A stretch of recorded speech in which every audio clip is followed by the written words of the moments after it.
Hey there mga my loves, Leo! Thank you so much for always staying here with me in this channel, babe. So before we start your reading, no, ang content pala natin, no, kasi marami ako nakita sa comments mga babes, no, na update daw sa no contact situation or no communication, no, between you and other person right here. So if you are one of them, no, then I hope makuha ko dito yung energy mo, Leo. And of course, no, pwede mong i-imagine yung face niyo right now. Pwede mong i-pause tong video na to, no, and focus sa face, no, ng person na nasa mind mo, no, or yung meron kang intention na makuha ano man yung thoughts and feelings niya, no, for this no contact situation.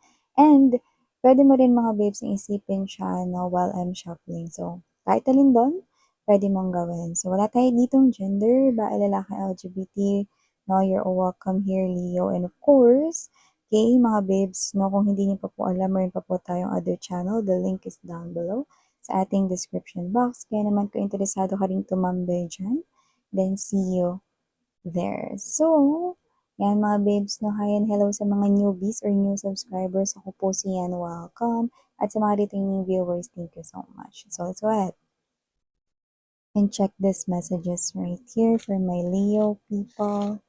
Spirits and angel guides, Archangel Michael, thank you so much. Ano po yung situation ni Leo with this person here na wala silang contact or communication? Stagnant ang connection na to. What is in this person's thoughts and feelings for Leo? This reading is intended for Leo. Cross watchers are also welcome here. You can click roll since this is general messages. Let us see. Ano yung nasa isip, ano yung nasa thoughts and feelings nitong person na to connecting with Leo? Will there be contact?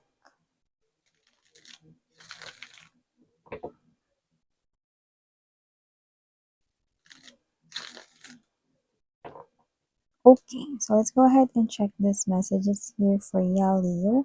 But let me do the honor first ng pag-lay ng ating energy sa ating table before we start. You do have here the Ace of Coins, the Hangman energy, the Page of Pentacles, the Ten of Coins, oh, Eight of Wands, Seven of Swords, Ace of Swords, King of Cups, Temperance energy,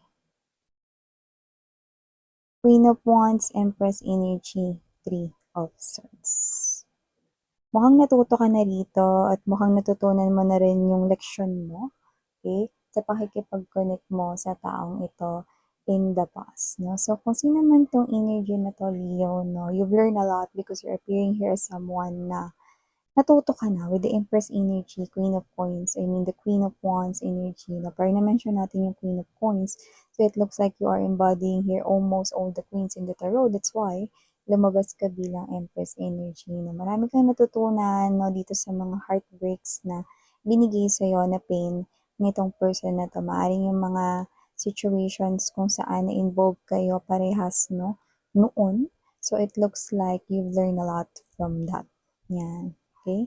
So, kung sino man tong energy na to, no, let me just get straight to the point here, Leo. This person here, nasa energy niya ang Ace to the Ten of Coins energy at hindi ito biro. Dahil ito, yung klase ng energy, no, na handang magsimula sa una hanggang sa dulo. So, this person here is willing to start a fight up until the end, no? And yung fight na yun has something to do with getting back to you. This person here is willing to get back to you, come together with you, do everything, whatever it takes, no? Kahit na hindi niya alam kung ano yung naghihintay rito para sa kanya. Kahit na siya ay pagtabuyan mo pa, no? Kahit siya rito mga babes ay paulit-ulit mo pang layuan, this person here will pursue you. At nakita ko dito na nagiging buo ang kanyang loob no, habang lumilipas ang mga araw. Ace to the Ten of Coins energy is an energy right here of someone na sisimulan ko to at tatapusin ko ang laban na ito. At ito, mga babes, no, ay something here na matagal niya pinag-isipan na panahon with the Hangman energy. But from Hangman energy to there's this Eight of Wands energy. I'm seeing that this person here will end the no communication or the no contact situation sa inyong dalawa. Expect some kind of message na ma-receive sa taong ito. Pwedeng phone call, no? Or even social media platforms, emails, Viber, no? Facebook Messenger, no? Chats, and direct message. Yan, no? Instagram, mga ganun, no? Telegram, kahit ano pa yan. So, nakikita ko dito mga babes, kung sino man tong energy na to, no? This person here could be someone here na posibleng naging immature, yung naging handle or pag-handle niya ng inyong connection before, no? Maybe this person here, nakita ko dito na posibleng nagsinungaling sa inyo, naglihim, alin man doon. Posibleng meron ditong mga bagay na posibleng may pandaraya, may deception na nakita ko rito, no? At alam naman natin na kung sakali man na younger sa inyo to by age, no? But doesn't have to be, pero yung iba yes, no? Kasi nakita ko dito may mga immature moves. Yun yung more likely na potential, no? Na posibleng may mga immature na galawan at posibleng naging makasarili siya before, no? So, meron ditong pandadaya, pagsisinungaling. Posible rin po na meron dito na pagtaksil na ginawa, no? May mga nilihim din siya sa'yo rito at mga bagay na hindi sinabi, no? Pero alam mo, sa totoo lang, I wanna be honest about this. May mga bagay siyang hindi binanggit dahil ayaw kanyang masaktan. Ito hindi to mag-resonate sa lahat pero allow me to tell this because nakita ko yun dito. Nung time na posibleng nangyayari tong deception na to, no, nakita ko siya rito na maaaring siya ay nakonsensya. Yan. Because you are always nice sa kanya. Okay? And for some reason, nakita ko na parang nag-guilty siya nung time na yon. Pero nakita ko na nangyari na nakagawa na siya ng kasalanan sa iyo.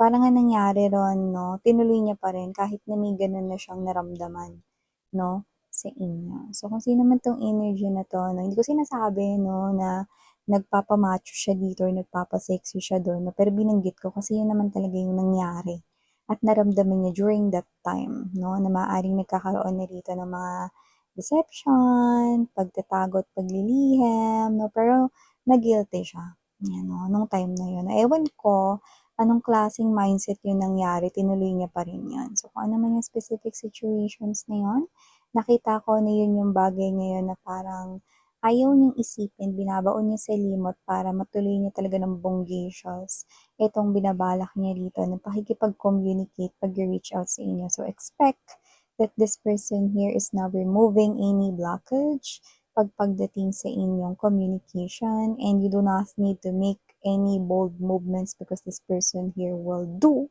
make that for you. So, nakita ko dito, this person here really wants this na ma-clear yung air with you guys. No? At hindi ko siya nakikitang magde-deny sa lahat ng mga accusations, no? Accusations, I mean, or akusasyon na posible ninyong bitiwan or ibato sa kanya rito. Hindi ko naman nakikita na kayo to na parang palabarn, na parang G kapag nakita niyo siya. Hindi ko rin naman nakikita rito na parang kayo to na sobrang taas ng tono ninyo at magsusumigaw kayo, no? Hindi ko naman nakikita yon. Pero nakita ko rito, no, that this is you, no, after seeing this person here, you will be that type of energy na you're gonna observe this person's eyes, paano siya tumingin, gestures, no? Yan, it doesn't have to be na kailangan maging psychologist ka na major or, I mean, psychology major or psychiatrist or whatever, no? Because this is you. You are someone here, sabihin natin, observant, no? Yun yung magiging role mo kapag nakita mo itong person na to, Leo, no? And that is something here na parang natutunan mo, no? To listen by looking and observing, no? And feeling yung situation. Okay? Para maramdaman mo rin if this person here is still lying to you. Because you are someone here na parang nawalan ka ng tiwala, na you lose your trust over this person here because nga, nagsinungaling siya sa'yo before, naglihim siya sa inyo before. Now, this person here gonna face him or her once again, no? At ito nga siya rito mga babes, no? Na nakikita kong magpapakatotoo sa'yo at hindi na siya rito magsisinungaling. Yan, no? Iba sa inyo, posibleng may ano kayo nitong person na to, may lumalabas kasi ritong kid or child. Yan, no? Siguro may anak kayo, yung iba sa inyo, but that will not resonate, no, sa lahat sa inyo. Okay? Binanggit natin kasi, nakita natin dito. So, kung sino man tong energy na to, no, nakita ko dito mga babes, no, siya yung type ng energy na inaamin niya na nung time na yon hindi siya masyadong nag-isip. At hindi rin malinaw yung isip niya nung time na gumawa siya ng mga decisions na posibleng biglaan or posibleng hindi naging katanggap-tanggap for you, no?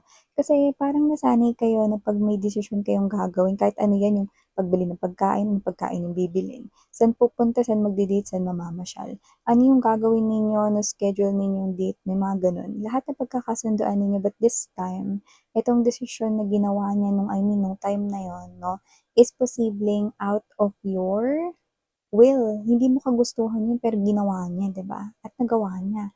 And inamin niya na nung time na yun, hindi siya masyado nakapag-isip. So, hindi ko alam kung talagang pumasok sa isipan niya dito dahil unang-una, hindi naman ako yung naging karelasyon niya. Kayo, no? So, kayo yung mas nakakilala sa kanya rito. Pero nakita ko dito, Leo, na kung sino man tong energy na to, gusto niya itama ito ngayon, no? So, with this Temperance energy, no, King of Cups energy, no, Ace of Swords, medyo nakikita ko pa rin na kahit buo na ha, yung desisyon niya rito ha, na lumapit sa inyo, makipag-usap sa inyo, Leo, sabihin ng lahat-lahat sa inyo na walang halo ritong kasinungalingan, lahat ng gusto niya ritong marinig, lahat ng ibabato ninyo accusations, hindi niya i-deny, okay? Lahat ng mga gusto mo ritong sabihin, itanong lahat yan, makukuha mo yung sagot sa kanya ng 101% truth. Yeah, truth lahat yan, no? So, kahit na i-dare mo pa siya dito, this person here, no, will not get budged at talaga naman na ipoprovide niya sa'yo ritong lahat ng informations na alam niyang totoo, no?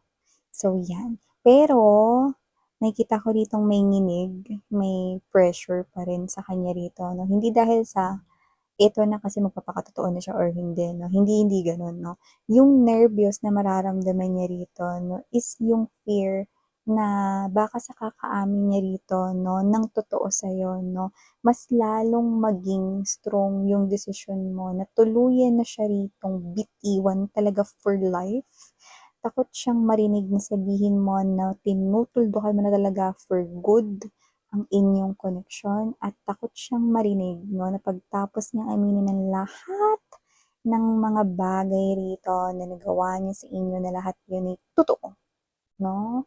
Natatakot siya sa outcome ng sasabihin ninyo, no? Dahil yun ang pinakakinatatakutan niya, no? Na pagtapos niyang gawin ang lahat ng ito, eh, baka sa dulo ay marinig niya pa rin ang rejection mo.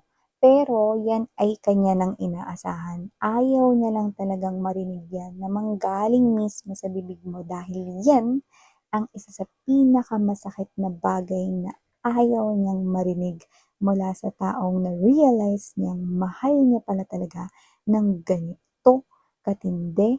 Ten of Coins energy right here. No, this person here, no, kahit naninervous, butil-butil ang kanyang pawis dito, no, at talaga naman na parang medyo tagilid at mababa sa 50%, no, yung chance niya rito, no, alam niya yun, no, pero tuloy pa rin, no, yung kanya rito na pagpunta sa'yo at pagsabi ng lahat-lahat. No, lumalabas na kasi kayo dito bilang Empress Energy, Queen of Wands, eh. Parang meron na kayo ditong matibay at very firm na decision, no?